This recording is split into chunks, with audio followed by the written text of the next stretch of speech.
How do I know the stage of my myelofibrosis? So, staging is really interesting in blood cancers because there's not really a stage. We rather think about these more in terms of risk prognostication groups, so lower risk versus higher risk. And then also, we call them phases. So, there's a chronic phase where you really don't have any of the, or a really low amount of early stem cells that are called blasts. And then that accelerates, so to accelerated phase where you have about 10 to 19% of these blasts. And then ultimately to the blast phase or leukemia phase where there's greater than 20% blast cells. So it's kind of a weird paradigm with blood cancers, but there's not really staging. We think about it in terms of what are the number of blast cells, so what phase are you, and then what risk are you in terms of likelihood to progress to acute leukemia.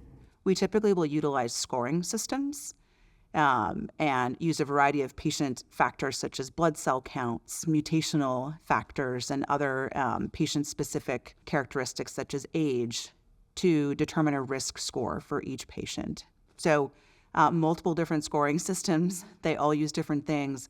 But in general, we categorize patients into lower, intermediate, or high-risk disease, and prognosis varies depending on where patients fall within that spectrum of risk. And so there are patients who have less in terms of predicted overall survival measured in the matter of months to years. And then we have other patients, again, depending on various factors, who have median survivals that are upwards of 7 to 9 years. So it really is a spectrum of diseases, and it really does depend on the individual patient. So typically staging is based on bone marrow biopsy. So this is a bone marrow disorder.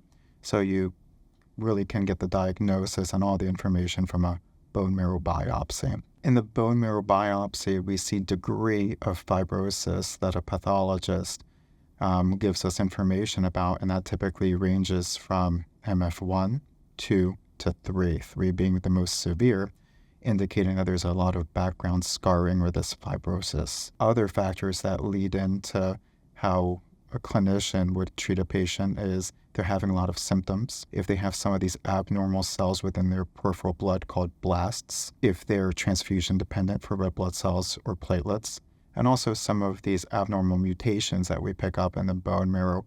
All of these are factors that weigh in to the staging and prognostication.